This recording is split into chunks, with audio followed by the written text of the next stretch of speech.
So, you want to watch Daggerheart with the best of them?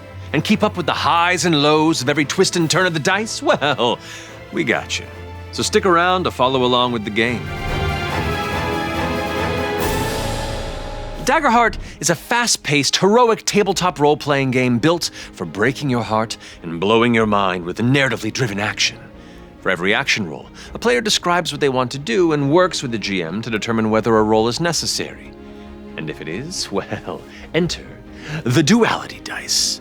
A player rolls one hope die and one fear die, adds them together along with your modifiers, and that's your result. The trick is, however, whichever die rolls higher determines the tenor of the roll.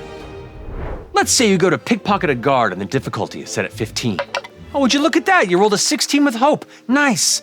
Now, on a successful roll with hope, you pull it off well, you get what you want, and you gain a hope resource, which you can spend later to use spells and abilities. Now, on a successful roll with fear, you get what you want, but it comes with a cost or consequence. You might get attacked, get limited information, attract danger, etc. In addition, the GM gains a fear resource that they can spend later to raise the stakes of the story. Now, on a failure, but with hope, things don't go to plan, you probably don't get what you want and must face the consequences, but you do still gain a hope to spend later, representing a silver lining to your challenged luck. On a failure with fear, things go really bad. You probably don't get what you want, the GM gains a fear, and there can be a major consequence or complication that tangles the plot. But what if you roll doubles? Double ones even? How much worse could things get? Well, I got a secret for you. If you roll any doubles on the hope and fear dice, that's a critical success in Daggerheart, baby. You get what you want and a little more. You gain a hope and you clear a stress. Okay, it's getting a little warm in here. Now, hope, as previously mentioned, is a resource players earn each time they roll with hope. And you can spend these to power some spells and abilities, tag team rolls, leverage your character's experiences, help an ally, or even activate a class-specific hope feature. Stress represents the mental and physical strain your character suffers during their adventures. Some characters even have the ability to take on stress to power special abilities, which is pretty cool. Fear, however, is a resource the GM can use to complicate the story.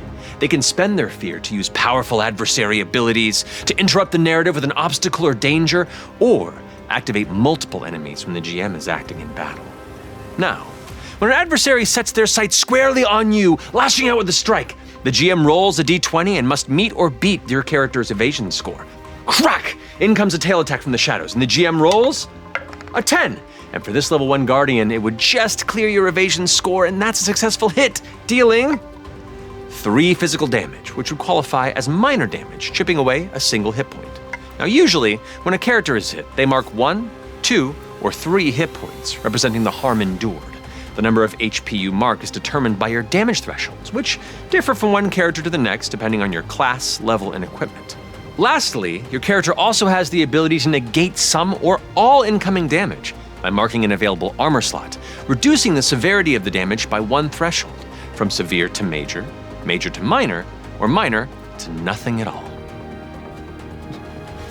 Oh, so, if you're looking for a game that tells heroic fantasy stories with a modern approach to mechanics, focusing on both epic battles and the emotional narrative of the characters who fight in them, you've come to the right place. So pick up your D12s and dive in. I'll see you there.